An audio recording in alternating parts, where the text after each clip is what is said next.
Tudo bem? A gente hoje vai conversar sobre um assunto que gera dúvida para muita gente. Muitas amigas minhas, muitos alunos meus ficam em dúvida em relação ao uso da vírgula associado à conjunção e. E uma outra coisa que fica naquele plano, nunca vi nem comi, eu já ouço falar, é o tal do ponto e vírgula. Neguinho também tem bastante dúvida na hora de usar ponto e vírgula. E a gente está aqui para desfazer dúvida. Então vem aqui com a gente, ó. Quando a gente vai usar vírgula com o E? Bom, em regra, a gente não usa vírgula com o E, é verdade. Por quê? Porque a gente vai usar no interior do período simples, o E liga elementos que são coordenados. E aí, o E é um elemento coordenativo. A vírgula também é um elemento coordenativo. Um casa com o outro nesse sentido aí das coordenações. Vem entender isso aqui comigo, ó. Esse segundo exemplo aqui, ó. Ele vive sem luxo e sem mordomia. Isso é um período simples, não é? Veja que o meu verbo é vive, o meu sujeito, ele vive aqui, é um verbo intransitivo. Sem luxo e sem mordomia são dois adjuntos adverbiais, se referem ao verbo, ó. Como ele vive, certo? O que o E está fazendo aqui? Está ligando esses dois elementos que são sintaticamente idênticos. Então, ali, eu poderia usar uma vírgula, ele vive sem luxo, sem mordomia. Ou poderia usar o E. Não posso, nesse caso, na ligação de elementos coordenados, usar a vírgula e o E ao mesmo tempo. Aí você vai me dizer assim, Patrícia, mas nesse exemplo aqui de baixo você fez isso. Olha só, ele vive sem luxo e principalmente sem mordomia. Coloquei um E e coloquei uma vírgula logo depois.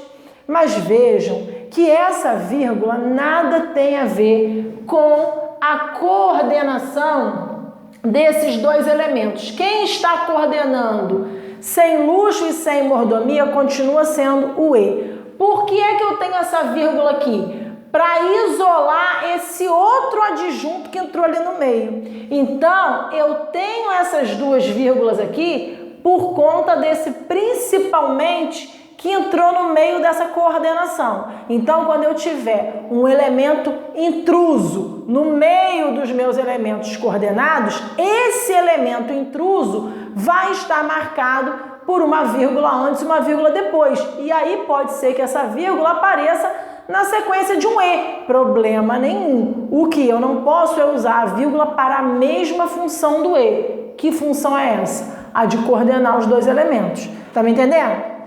Agora, aqui eu já tenho um período composto, como tenho aqui no último. Então, o E aqui, nos dois exemplos do meio, está ligando elementos no interior do período simples. Aqui ele já está ligando orações. Vamos ver? João apresentou-se ao treinador e declarou, e aqui ainda tem uma outra oração, que está pronto. Vejam que esse E está ligando duas orações. Será que eu posso ter uma vírgula quando um E liga duas orações?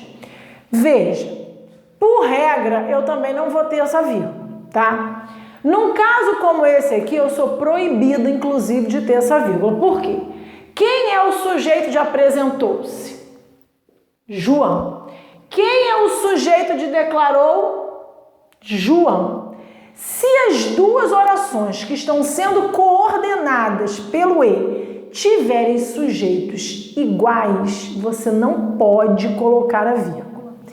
E se elas tiverem sujeitos diferentes? Se elas tiverem sujeitos diferentes, essa vírgula é facultativa. Então, se eu dissesse, João apresentou-se ao treinador e Joaquim declarou que está pronto. Veja que são dois sujeitos diferentes. Aí eu poderia ter uma vírgula separando duas orações que, sendo coordenadas pelo E, tem sujeitos diferentes. Essa vírgula é facultativa, não é obrigatória, certo? Só que eu prometi a você que ia falar sobre ponto e vírgula também, não é verdade? Então a gente vem aqui, ó, para nossa última sentença. No aeroporto, a mãe chorava muito e, aos poucos, a filha sumia.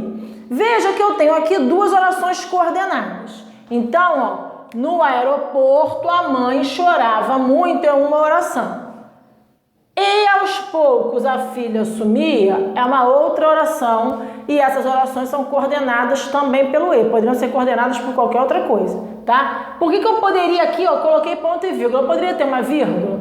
Poderia, porque o sujeito da primeira oração é a mãe e o sujeito da segunda oração é a filha. Veja, agora percebam que dentro dessas orações coordenadas, eu já tenho uma vírgula aqui separando esse adverbial no começo da oração. Eu já tenho essa vírgula aqui que isola esse aos poucos, que entrou aqui no meio da oração também, percebe? Então, quando eu tenho orações coordenadas, em que já há muitas vírgulas ali dentro, por uma razão de estilo, eu quero colocar ponto e vírgula na separação dessas orações, eu posso usar ponto e vírgula. Então, você já sabe que você pode usar ponto e vírgula naquelas listagens, não é isso? Então, é necessário comprar, aí você bota vários itens, né, para comprar e vai separando esses itens numa listagem por ponto e vírgula. Esse uso de ponto e vírgula as pessoas razoavelmente fazem bem, é verdade.